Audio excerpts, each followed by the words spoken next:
Senhor Jesus, nesta manhã, Senhor, nós somos gratos a Ti por mais esta oportunidade que temos de estar diante de Ti, olhando para a Tua palavra, mas na realidade olhando para Ti, Senhor. Nosso desejo é que o Senhor nos mostre com cada vez mais clareza como nós podemos Te agradar, Senhor. Ó Deus, a Tua palavra nos dá dicas, nos dá caminhos, não tem fórmulas, ó Deus, mas nós queremos encontrar na Tua palavra, Senhor, o que realmente Te agrada. Por isso pedimos que o Senhor ilumina e toque no nosso coração nesta manhã, em nome de Jesus. Então vamos abrir em 2 Crônicas, capítulo 31, estamos no finalzinho desse capítulo e desta parte do nosso estudo de Ezequias. Ezequias tem de todos os reis de Judá, nesse tempo do reino dividido, Ezequias é que recebe a maior atenção. Tem mais espaço, isso sempre é uma dica para nós. Assim, ele não foi quem governou mais tempo. A gente tem falado várias vezes que a maneira da Bíblia tratar de história é bem diferente de nós, que tudo bem que tem períodos na história humana que talvez nos livros de história não vai falar tantos detalhes. Tem períodos como o da Segunda Guerra Mundial que vai ter volumes e volumes escritos porque muita coisa aconteceu naquele tempo. Então hoje também não é que todos os períodos de tempo são tratados de maneira igual.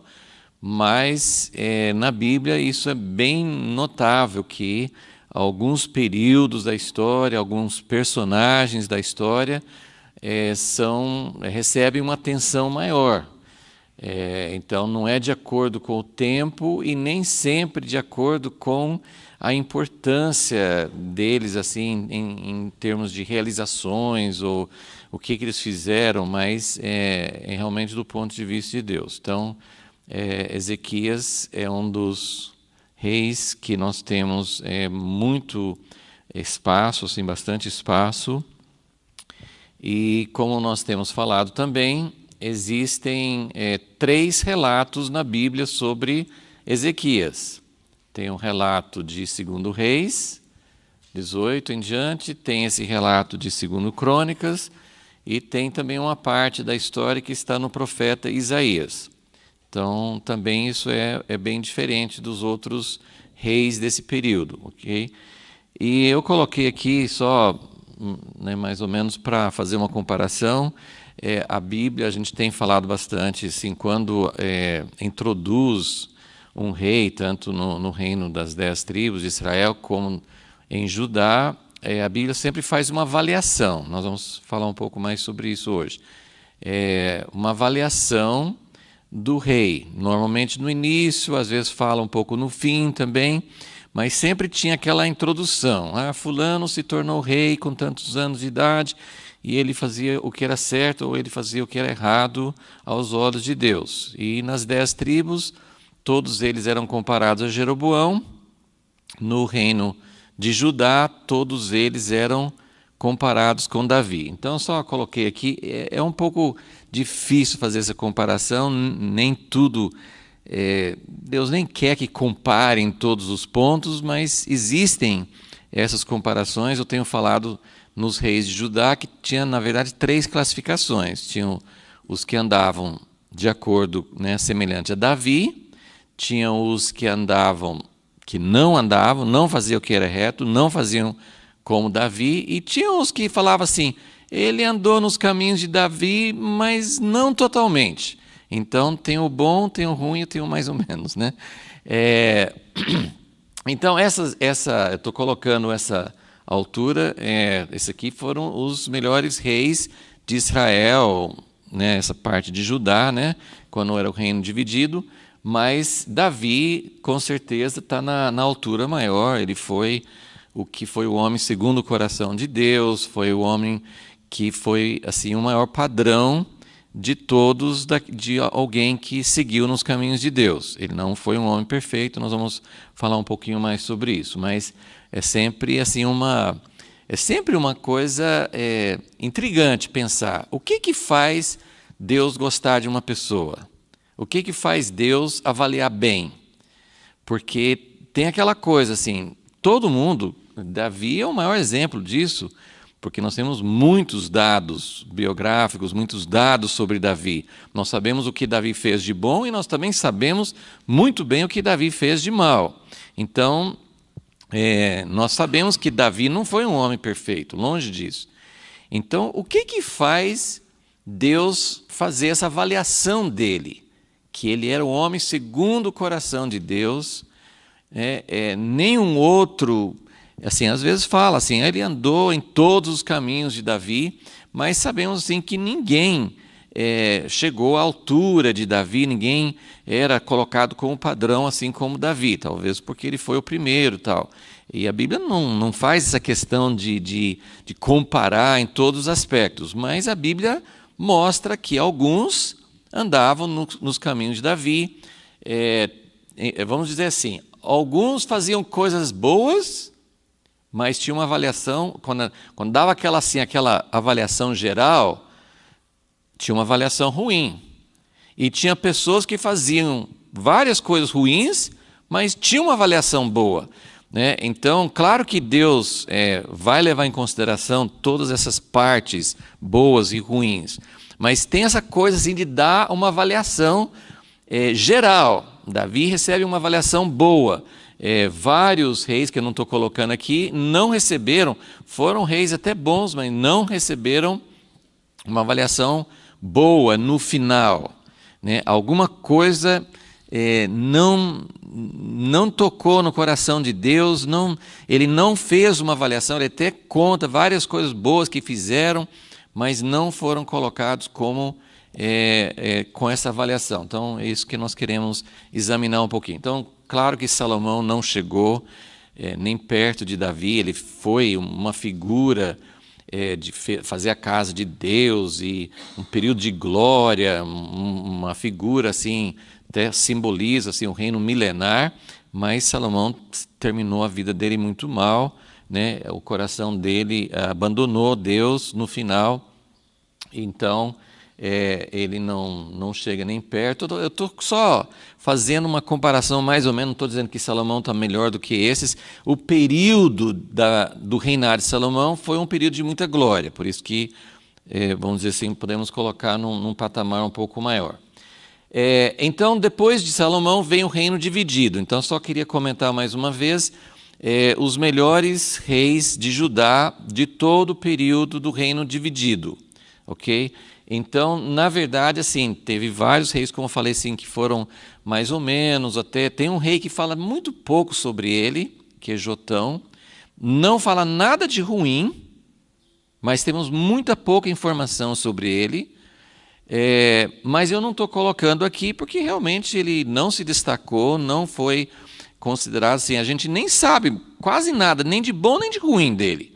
Fala que ele foi um rei que fez o que era certo, mas, vamos dizer assim, ele não se destacou, nada do que ele fez chamou atenção, o registro bíblico dele é curtíssimo. Então, vamos dizer assim, temos 4 reis que realmente foram considerados bons, né? Asa e Josafá, que é uma coisa até diferente, porque geralmente, como Ezequias, o que vem antes é ruim e o que vem depois é ruim, né? E Asa é pai de Josafá, então praticamente assim, é o único caso desse jeito assim, que a gente vê assim, e não deveria ser assim, né? Que o pai foi bom e o filho também seguiu nos caminhos dele. De certa forma, Josafá até superou Asa. Estou colocando no mesmo patamar aqui, mas os dois foram muito bons, os dois tiveram problemas, né? Asa teve problemas, Josafá teve problemas, mas a avaliação deles é boa. A avaliação diante de Deus é uma avaliação boa, né? É claro que nós já sabemos que Deus olha para o coração, não é que Ele não olha para os nossos atos, mas, né, a chave está no coração. Alguma coisa sobre isso, com certeza. E normalmente a gente coloca Ezequias e Josias no mesmo patamar. Eu estou colocando Ezequias um pouco maior porque a Bíblia dá mais espaço para ele e os dois fizeram reformas, os dois restauraram a casa de Deus, os dois mostraram assim, muito zelo, muito empenho em fazer o que Deus queria. A Bíblia não faz exatamente essa comparação que eu estou fazendo aqui. Eu só estou colocando Ezequias num patamar maior porque no reinado dele aconteceu um fato muito notável e que como eu falei assim, tem 3 relatos sobre Ezequias na Bíblia por causa desse acontecimento que nós não estudamos ainda, que é o livramento de Jerusalém do rei da Síria, do exército da Síria. Foi um acontecimento muito marcante, talvez seja assim, um dos acontecimentos mais marcantes. Eu sempre costumo dizer que no Egito, né, quando Deus tirou o povo do Egito com Moisés, foi o maior exemplo em toda a história de Deus intervir visivelmente na história e tirar e mostrar o braço dele e fazer aquelas pragas, abrir o Mar Vermelho. Assim, foi a maior demonstração, sem comparação com nenhuma outra época na história. A única outra época que vai superar o período do êxodo do Egito vai ser agora nos últimos dias antes de Jesus voltar. Então, é sempre interessante a gente ver isso. Temos até um livro que a gente acabou de publicar na editora, que é a Páscoa, a chave para abrir o livro do Apocalipse, que ele explora exatamente essa comparação do período da Páscoa com o período final.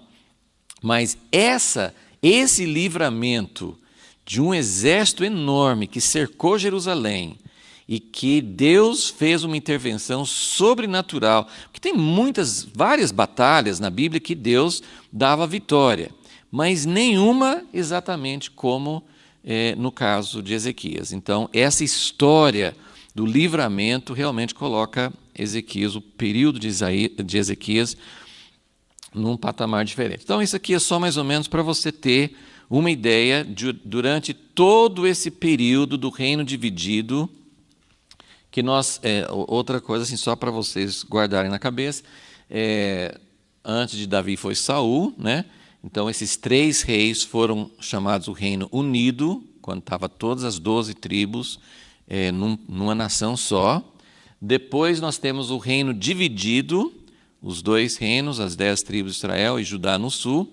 E esse período que nós estamos estudando agora é chamado assim de Reino Único, porque as 10 tribos já foram para o cativeiro, não existe mais, existe um remanescente lá, mas não tem mais reinado. Então, nós estamos nesse terceiro período do reinado, né? Reino Unido, Reino Dividido, e não é dividido porque o outro não existe mais, né?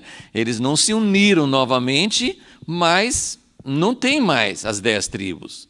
E, aliás, as 10 tribos como identidade, como uma parte que você possa identificar, nunca mais voltou a existir. Tem pessoas, e hoje, assim, os chamados judeus, esse nome judeu vem da Judeia, né, Judá.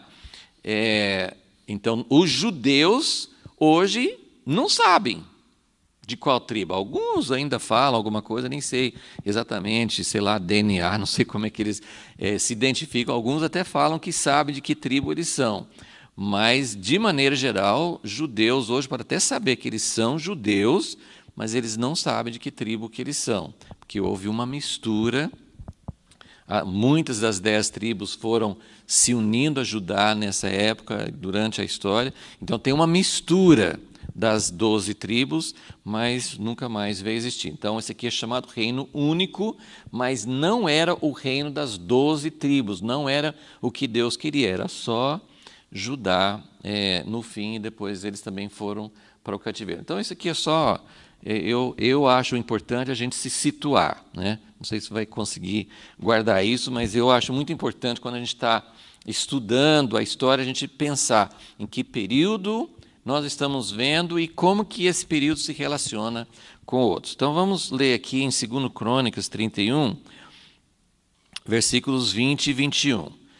Lembrando também que nós temos, nas últimas semanas, nós temos estudado o rei Ezequias, toda essa história, 2 Crônicas 29, 30 e 31. São 3 capítulos, 29, 30 e 31. Como eu falei, assim, não tem outros reis de Judá que recebem tanto espaço nas Escrituras. E toda essa história que nós acabamos de estudar, hoje nós estamos finalizando. 2 Crônicas 31, nós estamos nos últimos 2 versículos. Todo esse período, esse relato desses 3 capítulos não está em Reis e não está em Isaías. Tem 3 relatos sobre o rei Ezequias na Bíblia, mas o único que fala sobre isso é 2 Crônicas. Então, é importante entender isso. Esses 3 capítulos falam sobre uma parte muito pequena em termos de tempo, que era tudo no primeiro ano do reinado do rei Ezequias, e toda essa reforma que ele fez para restaurar a casa de Deus, né? Então, nós estamos finalizando essa parte. Então, versículos 20 e 21. Assim fez Ezequias em todo Judá, fazendo o que era bom, reto e verdadeiro ou fiel, perante o Senhor ou diante dos olhos do Senhor, seu Deus. Em toda a obra que começou, no serviço na casa de Deus, na lei e nos mandamentos, para buscar a seu Deus, de todo o coração o fez, e assim ele prosperou. Então, gente, isso aqui é um pouco também diferente, porque geralmente esse aqui é um tipo sim de uma avaliação. Isso aqui é quase como se fosse a conclusão, só que a história dele vai continuar, no próximo capítulo continua, porque vai falar sobre esse grande acontecimento que foi a invasão do rei da Síria, e que chegou a tomar quase toda a Judeia. Gente, assim, é muito importante entender isso, as 10 tribos, esse reino do norte, já foi para o cativeiro, pelo mesmo país, a Síria.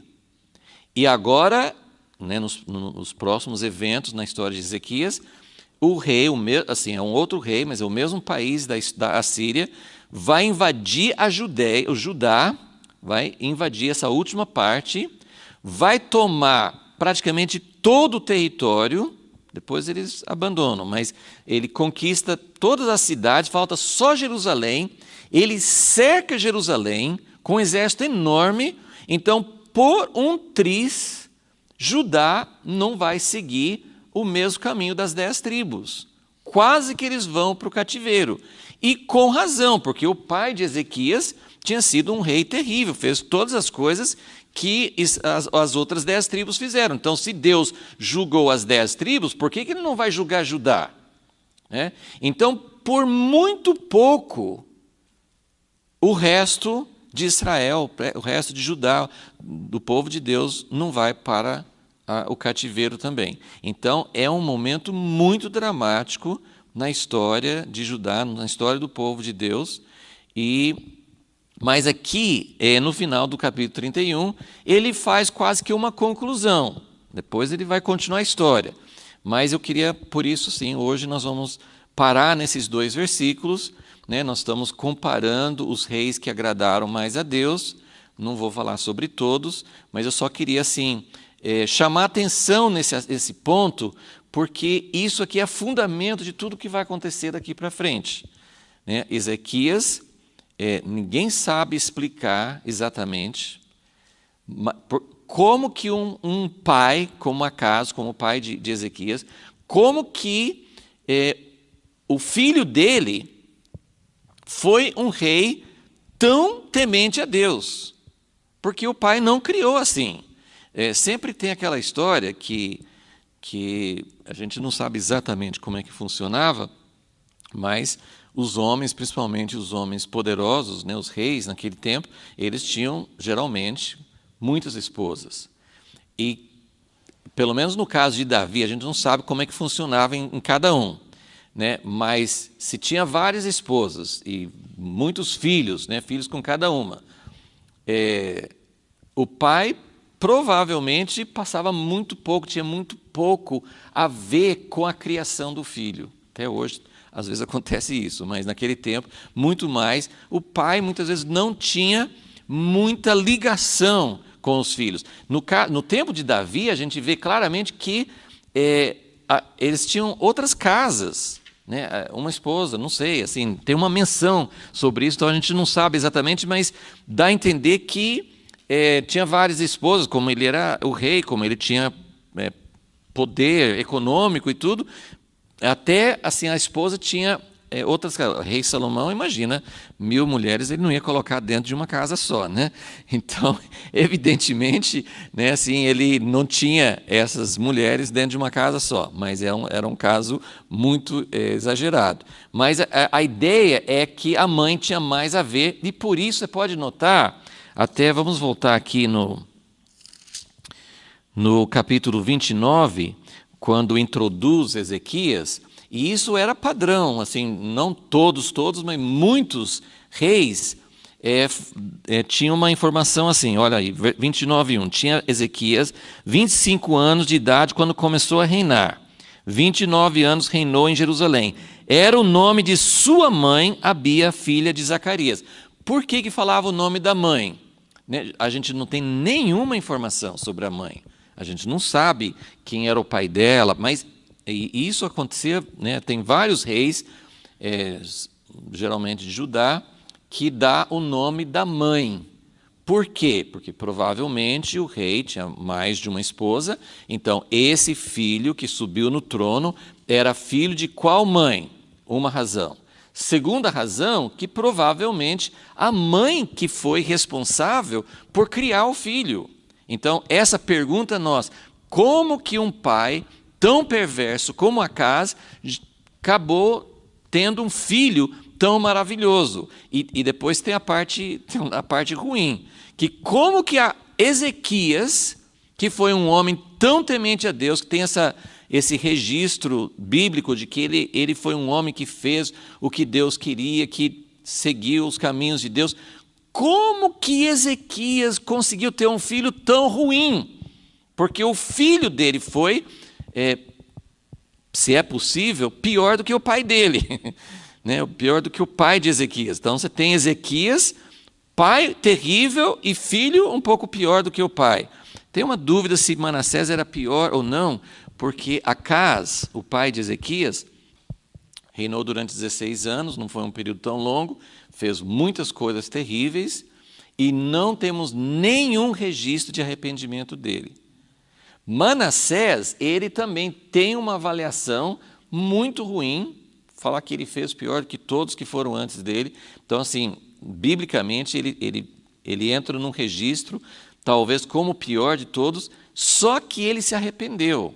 Não sabemos se foi um arrependimento como o de Acabe. Lembra que Acabe também deu um sinalzinho assim, né, quando Elias falou com ele bem duro sobre a sentença de Deus sobre a vida dele.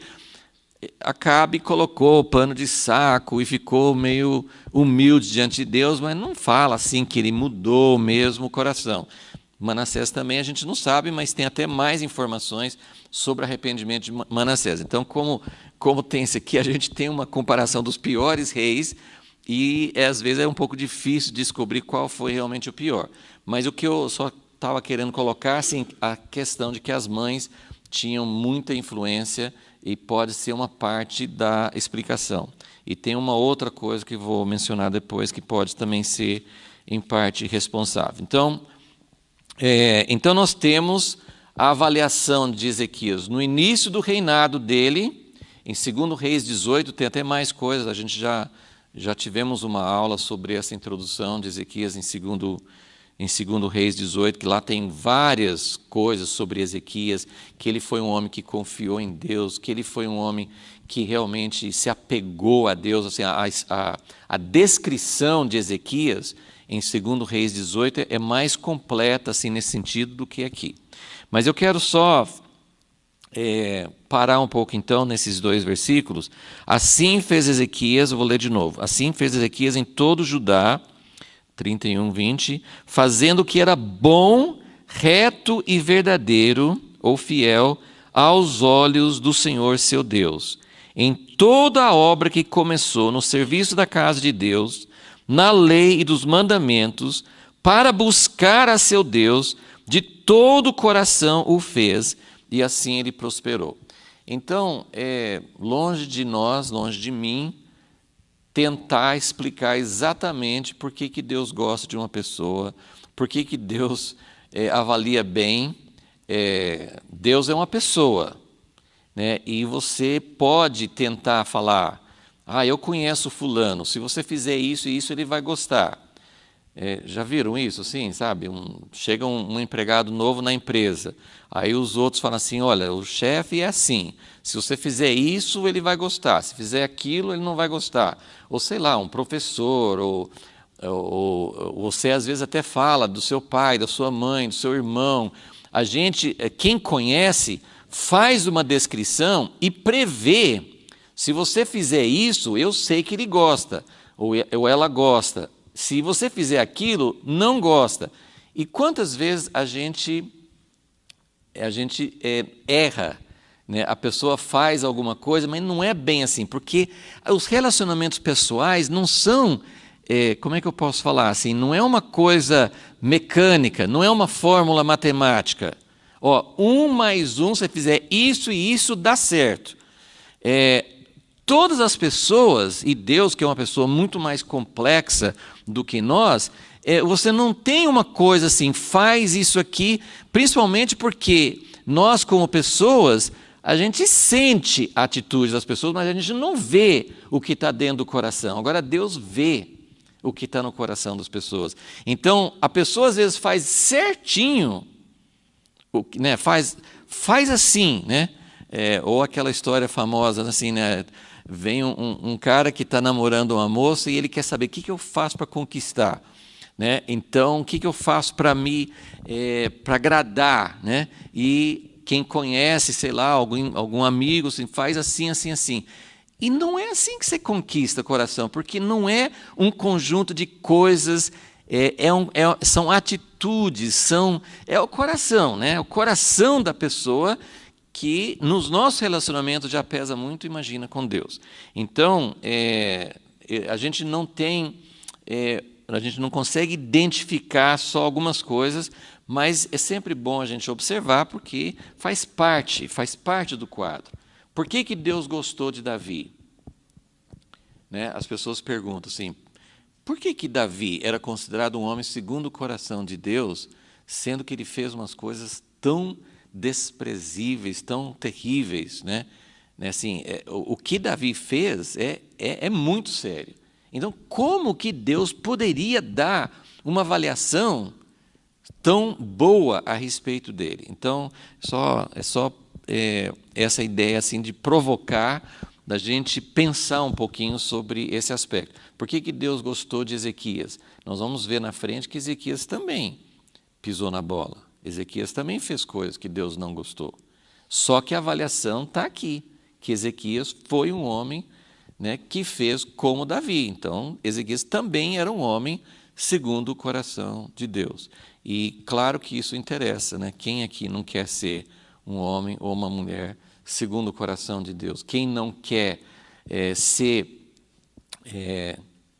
poder agradar a Deus, poder desenvolver um relacionamento com Deus? Deus não nos ama por causa de ações, Deus não nos ama por causa do nosso histórico. Deus não vai nos amar mais se nós fizermos um monte de coisas boas, sei lá, se a gente jejuar, se a gente fizer um monte de coisas tremendamente espirituais. Deus não vai nos amar mais, mas e a gente sabe assim que a nossa avaliação diante de Deus não depende de nós, porque nós temos o sangue de Jesus, mas existem diferenças. Deus nos vê através de Jesus, mas existem diferenças individuais, existem atitudes nossas, e Deus perdoa os pecados, a nossa justiça é por causa do que Jesus fez por nós, mas existem atitudes que podem tocar Deus ou não, né? Então, é nessa busca, nesse desejo de entender um pouco mais que a gente está avaliando isso, ok? Então, primeiro vamos olhar só nesses 2 versículos de novo, né? E ver o que você consegue identificar, né? Ele fez muita coisa boa, né? Versículo 20 fala, assim fez Ezequias, assim como, terminando esses 3 capítulos, tudo que ele fez para restaurar a casa de Deus, para restaurar o sacerdócio, para levar todo o povo de Deus a contribuir, para levar todo o povo de Deus a valorizar a lei de Deus, a aliança com Deus. Então, assim fez, né? Assim fez como ele relatou nesses 3 capítulos. Mas depois ele fez o que era bom, reto e verdadeiro ou fiel. Eu gosto da palavra fiel, porque assim, verdadeiro é autêntico e fiel tem essa ideia também. Assim, você não é uma pessoa incoerente, você não é uma pessoa inconstante em relação a isso. O seu coração, né, podemos dizer assim, Davi fez coisas terríveis, mas no mesmo instante em que o profeta chegou para ele se humilhou diante de Deus, ele se arrependeu. Então, o coração de Davi não mudou. E isso é importante entender. Saul fez muita coisa, ele fez tentativas, ele queria fazer, né, ele ficava, mas Samuel chegou e chamou a atenção dele, deu um monte de desculpa, ele não reconheceu. Então você começa a ver assim, aonde que está a diferença. Salomão, ele começou muito bem. A Bíblia diz que Deus amava Salomão, ele tinha um coração para Deus, ele fez aquela, não a grande oração assim que a gente conhece, mas ele fez aquela oração quando Deus apareceu para ele em sonho, e Deus falou assim, o que você quer? Né? Eu primeiro queria que Deus aparecesse para mim e perguntasse para mim o que você quer, né? A coisa mais maravilhosa já tinha acontecido, né? O que você quer? Oh, Deus, eu não quero mais nada. Só de você chegar aqui e perguntar para mim o que eu quero, já assim, não tem nada que possa se comparar a isso. Mas a resposta que Salomão deu, né, que o próprio Deus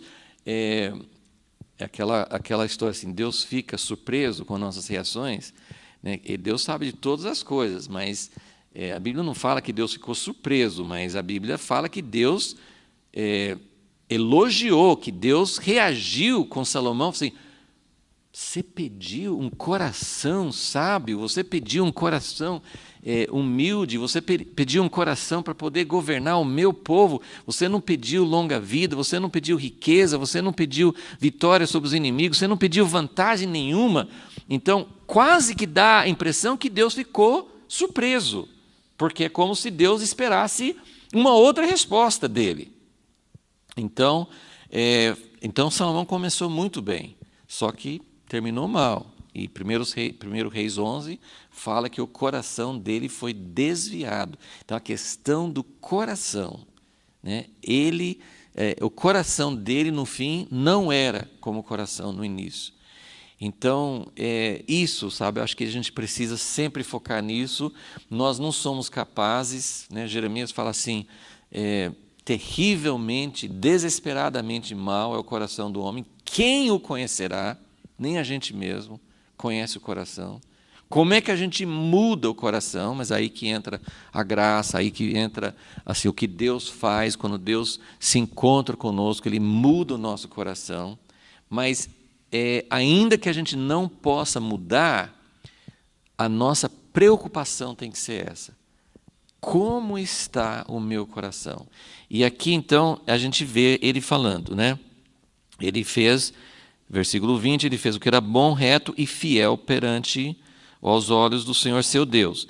Mas aí o versículo 21 vai explicar um pouquinho mais. Em toda obra que começou. E aqui entra uma coisa assim muito importante. Claro que em alguns momentos na nossa vida nós vamos começar coisas e não saber como terminar. Nós somos falhos, nós às vezes começamos projetos que não são de Deus. Mas, aqui, nesse versículo, ele nem fala, ele terminou. Mas a ênfase aqui no versículo 21 não é nem propriamente assim, tudo que ele começou, ele levou até o fim. Subentende isso.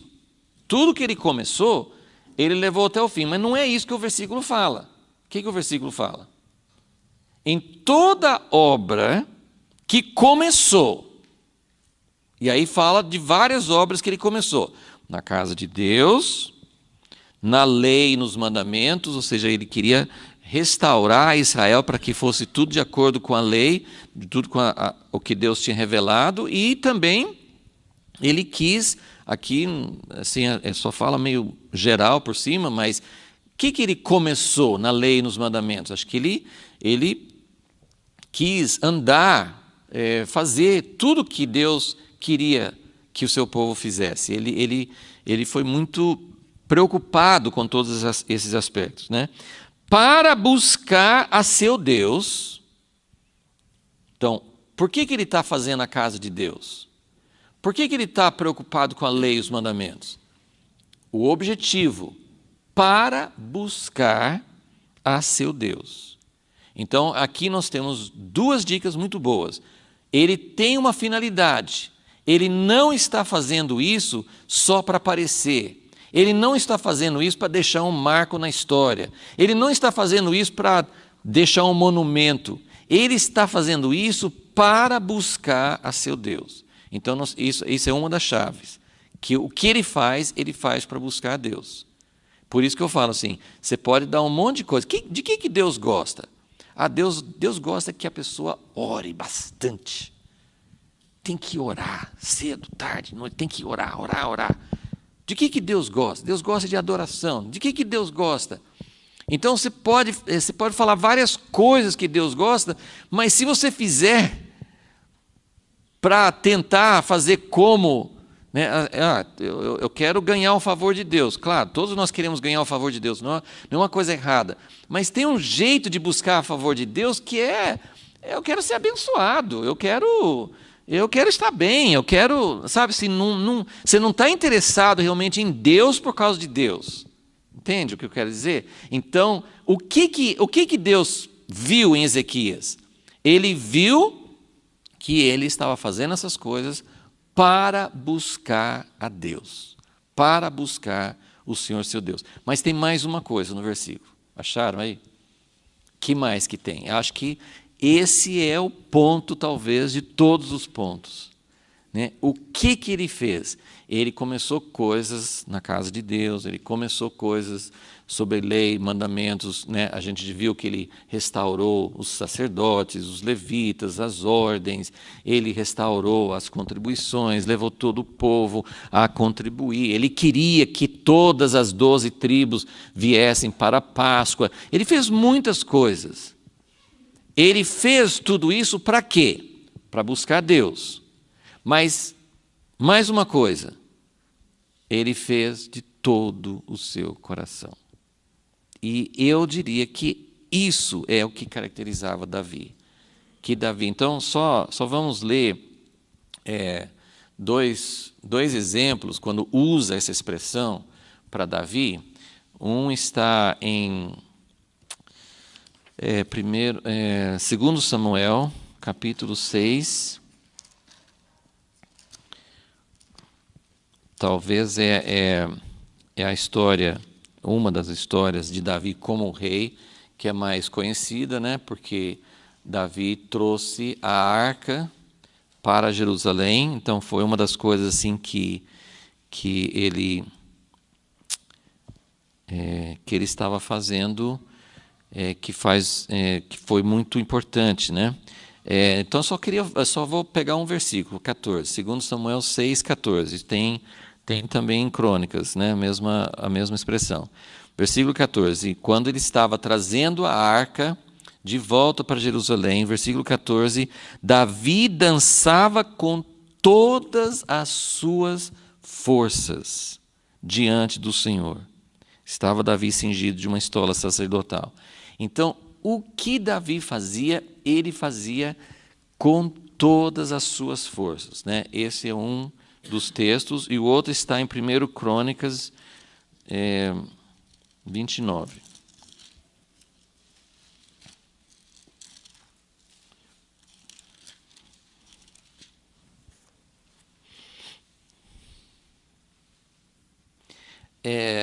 O ponto principal é que a gente pode pensar, gente, Davi, tudo bem, né? Davi pecou, eu também tenho falhas na minha vida, então tem esperança para mim, né?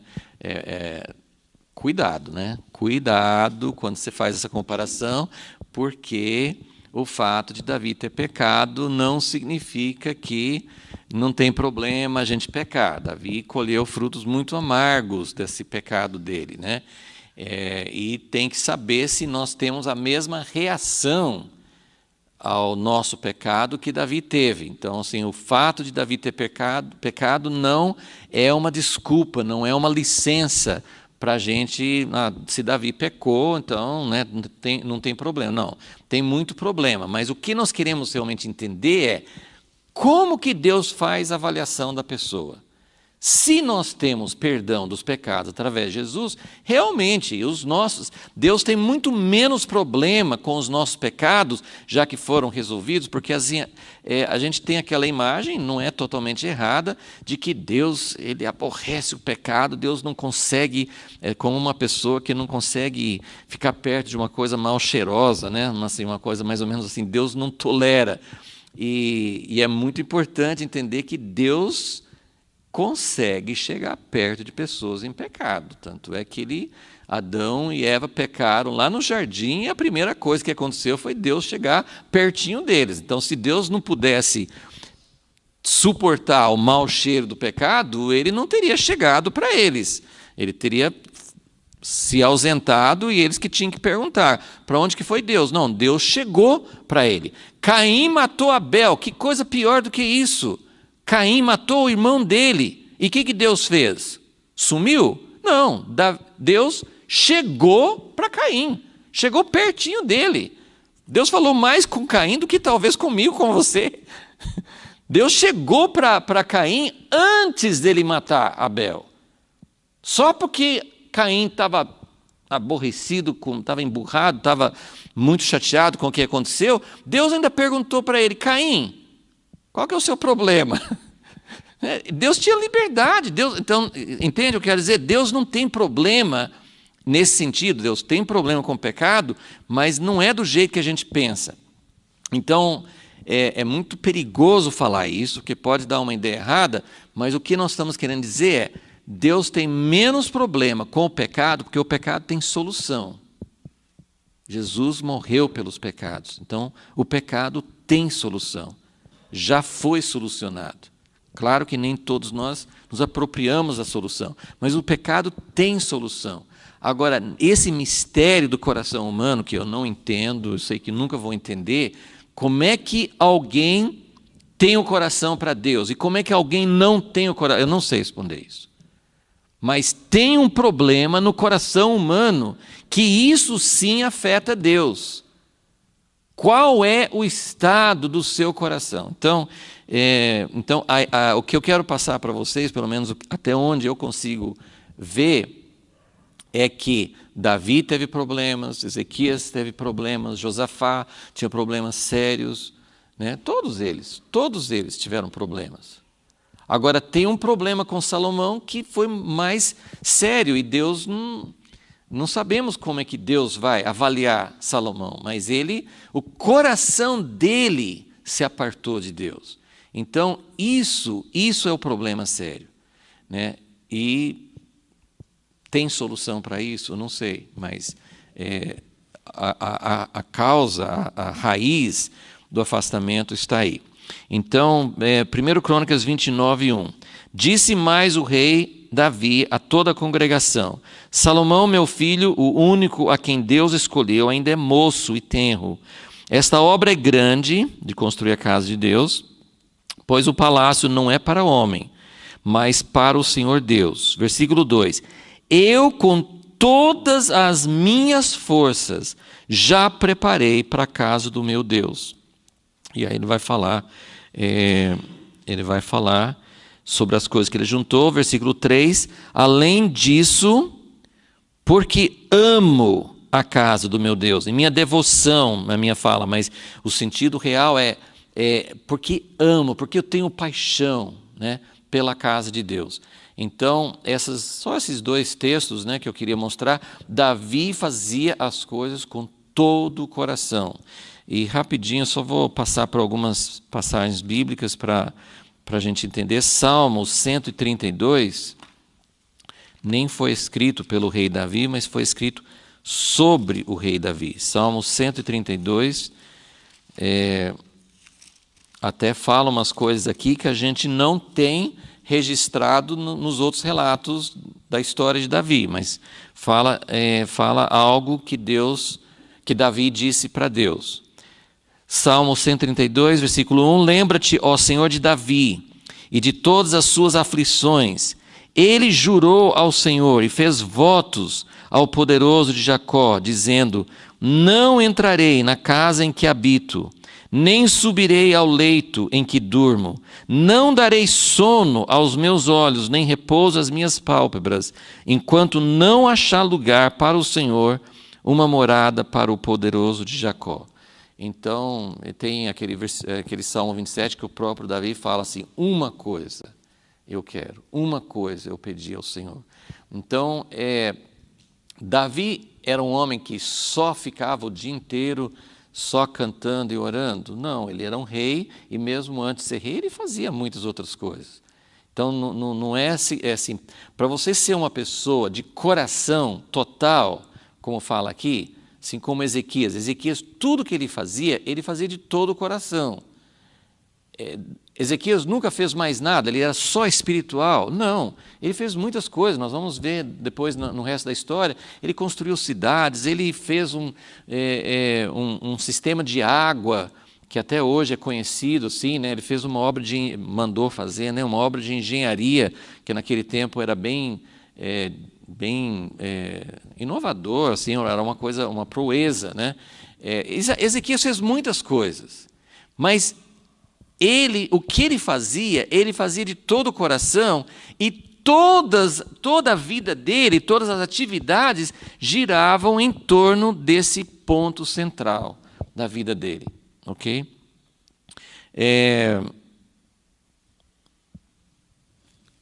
Depois, Deus, eu não sei se vocês quiserem anotar, que acho que não vamos ter tempo para ler, 1 Reis 14, 8 e 15, 5. 1 Reis 14, 8, 15 e 5, Deus dá testemunho de que Davi fazia o que era reto aos olhos dele, né?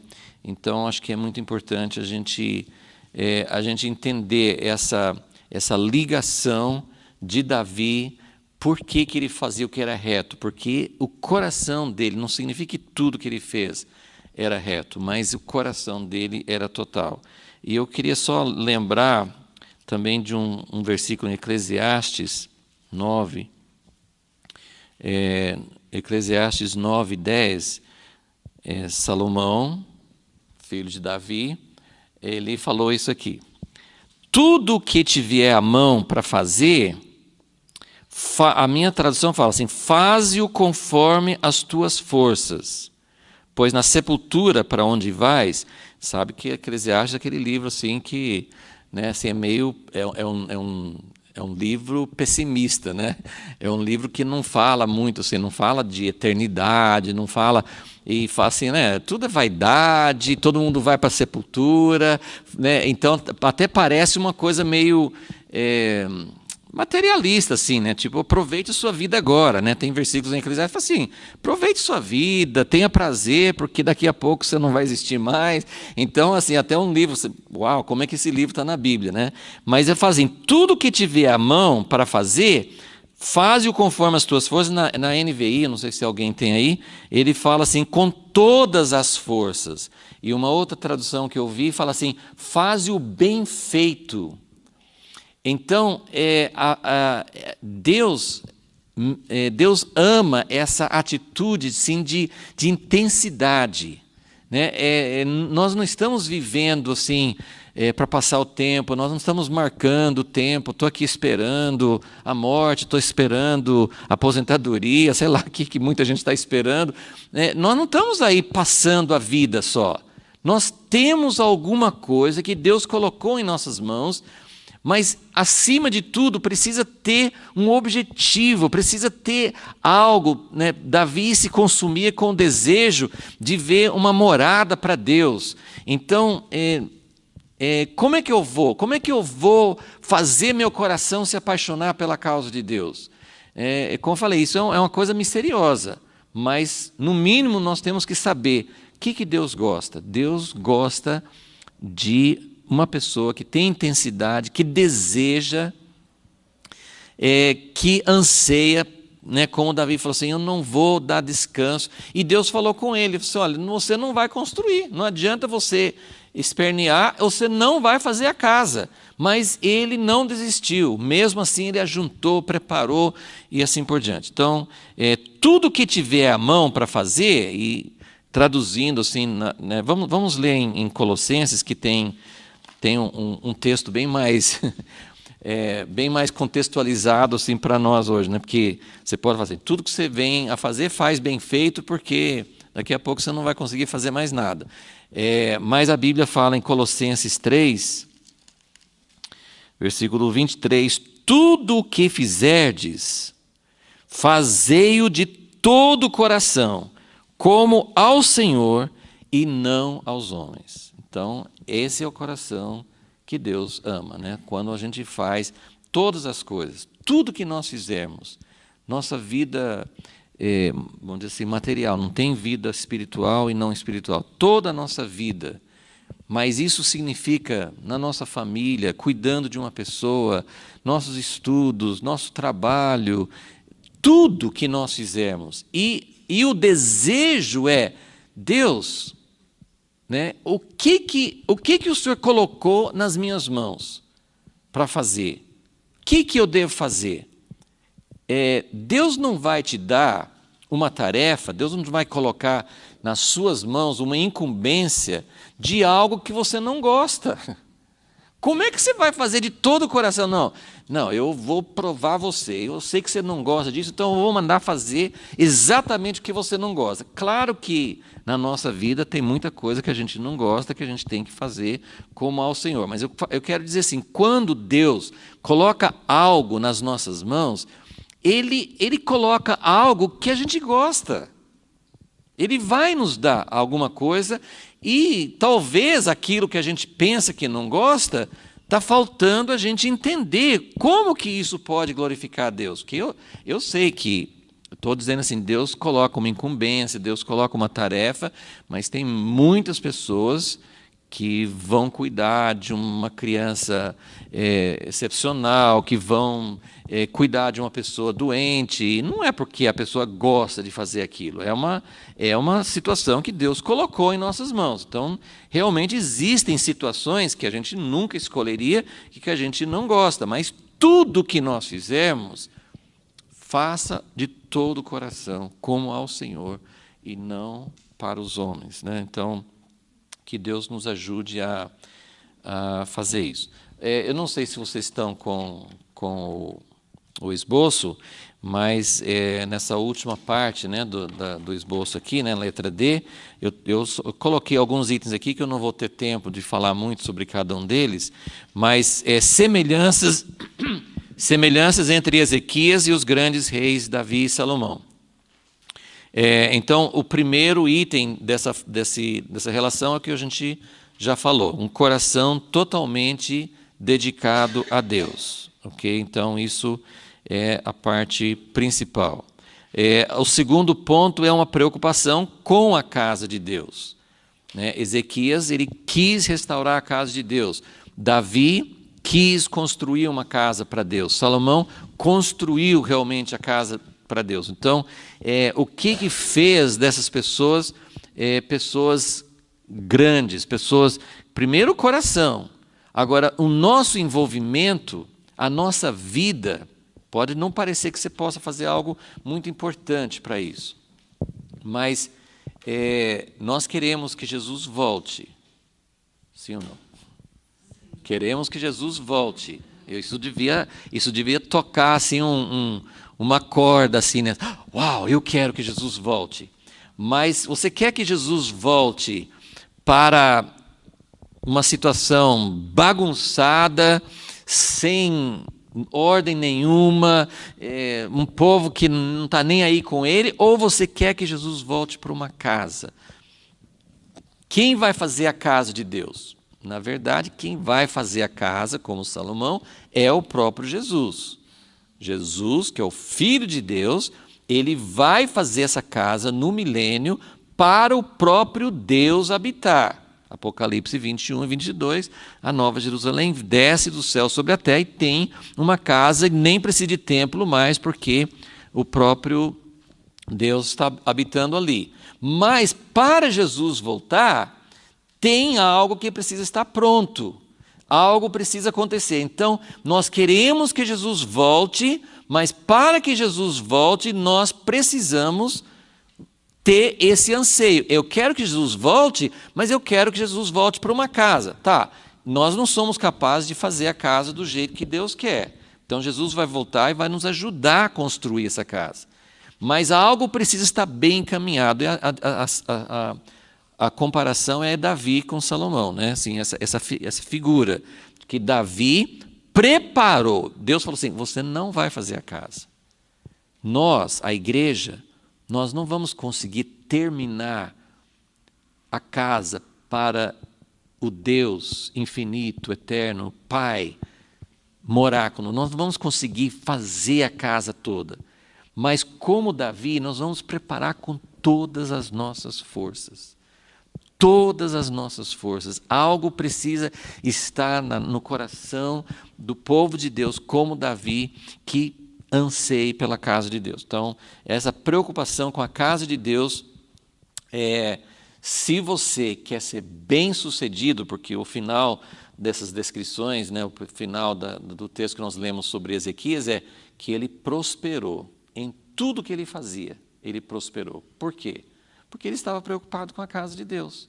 Então, ele fez muitas outras coisas, mas como tudo girava em torno da casa de Deus, tudo que ele fez prosperou. Okay? Então, a preocupação com a casa de Deus. Número 3, aqui na relação aqui que eu fiz, é generosidade em dar. A gente já falou sobre isso, que Ezequias convocou o povo para contribuir, mas ele foi o primeiro a dar o exemplo, e isso Davi fez, isso Salomão fez. Então, é outro aspecto que tem em comum com esses grandes reis, né? Ezequias queria tanto a casa de Deus, então ele quis envolver todo mundo. Quando alguém tem mais condições, ele não substitui os outros. Acho muito importante entender isso. Não sei se eu tinha colocado alguma coisa nesse sentido aqui, né? Ele restaurou a ordem na casa de Deus, ele deu exemplo, né? Ele deu exemplo, mas ele envolveu todo o povo. Então, a coisa muito importante é que Ezequias, Davi, Salomão, eles tinham 100 mil, 10 mil vezes mais do que o povo tinha.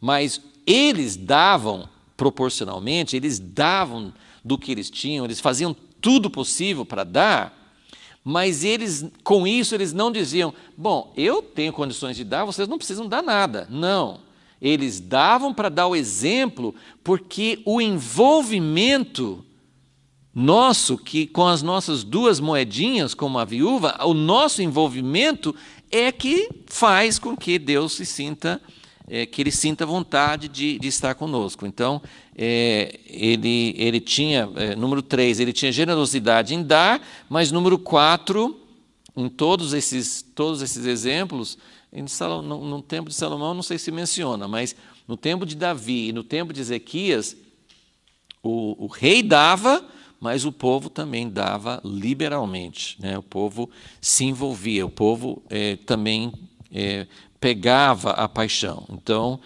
tinha essa abundância de contribuições do povo.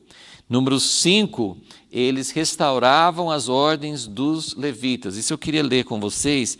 Assim, Tem muita coisa de Davi sobre isso, mas eu só queria ler em 2 Crônicas 8, para mostrar como Salomão também fez isso. Mas todos os três grandes reis, Davi, Salomão e Ezequias, eles tinham muita preocupação em colocar cada pessoa na sua função. E a gente já viu isso com Ezequias, mas eu queria que vocês vissem em 2 Crônicas 8, que Salomão fez a mesma coisa. 2 Crônicas 8, 12. Ofereceu Salomão holocaustos ao Senhor sobre o altar que tinha edificado diante do pórtico, segundo o dever de cada dia, fazendo oferta segundo o preceito de Moisés. Versículo 14.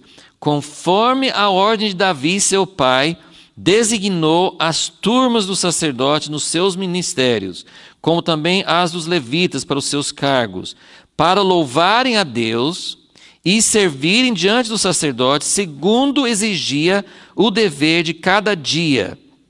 Designou também os porteiros pelas suas turmas, a cada porta, porque assim havia mandado Davi, o homem de Deus.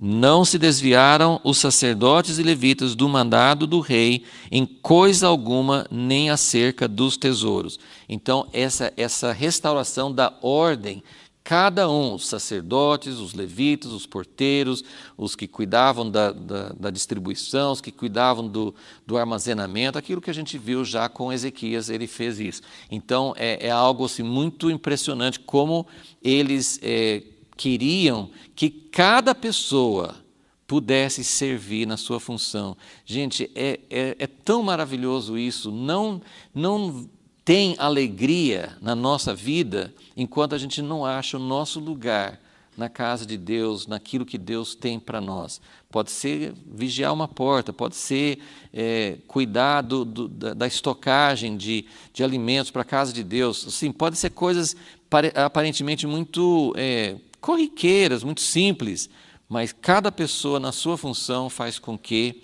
o Senhor sinta desejo de estar.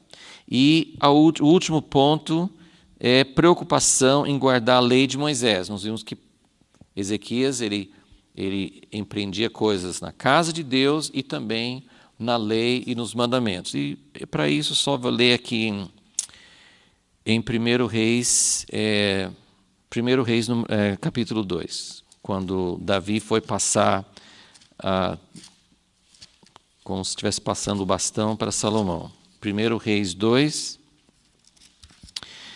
versículo 1. Aproximando-se o dia da morte de Davi, deu ele ordem a Salomão seu filho, dizendo: Eu vou pelo caminho de toda a terra, morte. Esforça-te, pois, e sê homem.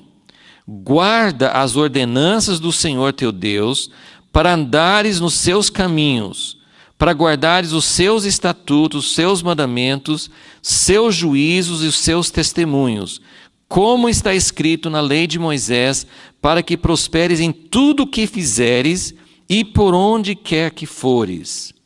E que o Senhor confirme a palavra que falou de mim, dizendo: se teus filhos guardarem o seu caminho, para andarem perante a minha face fielmente, de todo o seu coração e de toda a sua alma, nunca te faltará sucessor ao trono de Israel. Se vocês quiserem anotar, tem Deuteronômio 10, versículo 12, que ele fala também na lei, assim, nós conhecemos Deuteronômio 6, que fala assim: amarás ao Senhor teu Deus de todo o teu coração, com todas as tuas forças, todo o teu entendimento. Mas o que é amar a Deus de todo o coração, se a gente nem se importa com as coisas pequenas que Deus ordenou? Então, eu só colocar essa relação. Então, vamos tentar assim, resumir e ver como que isso funciona. Não é uma fórmula, mas entender isso um pouco mais. Deus é capaz de avaliar pessoas como Davi, como Ezequias. Ele é capaz de avaliar essas pessoas como pessoas que fizeram o que era reto aos seus olhos.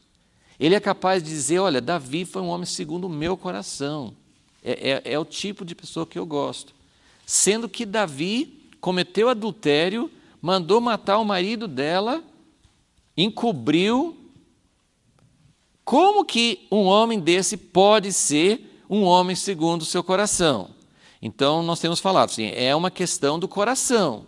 Deus está focando no nosso coração. Deus quer que nós o amemos, né? E não importa. Não é que Deus não se importa. Porque quem ama de todo o coração não significa que nunca peca, não significa que nunca tenha esses erros. Mas em Deuteronômio, desse que eu citei, 10, 12, ele fala assim, o que o Senhor quer de vocês? Que vocês andem nos meus caminhos e me amem de todo o coração. Então as duas coisas vão juntos. A gente erra, às vezes a gente não anda em todos os seus caminhos, isso acontece. Mas isso não significa que quem ama a Deus não se preocupa, não só... Eu amo a Deus, Deus sabe que eu sou fraco, Deus sabe que eu não consigo vencer tais coisas, Deus sabe que eu ando de qualquer jeito, mas Deus me ama assim mesmo. Não é bem assim. Deus cobre os nossos pecados, Deus é capaz de colocar uma avaliação para Davi e Ezequias e muitos outros, mas ele procura quem o ame de todo o coração, e Davi está passando isso para Salomão. Ame a Deus. Você tentar guardar os mandamentos sem amar a Deus não funciona. E você pode fazer um monte de coisas boas e não vai agradar a Deus. Mas você pode também dizer assim, eu amo a Deus, mas eu não ligo, Deus não liga, Deus sabe, Deus não se importa com meus pecados. Então, estamos tentando entender, Ezequias, Davi, eles amavam a Deus e porque amavam a Deus, eles queriam saber todas as coisas que Deus gostava. Né? Assim, quando você ama alguém, né, vida conjugal, vida de casal, vida de pai, filho, mãe, filha, enfim, todos os relacionamentos verdadeiros, quando você ama realmente alguém, você não quer desagradar. Né? Não vamos entrar na vida conjugal, que vai ser meio complicado, né? Mas a nossa falha, né, é justamente isso. Né?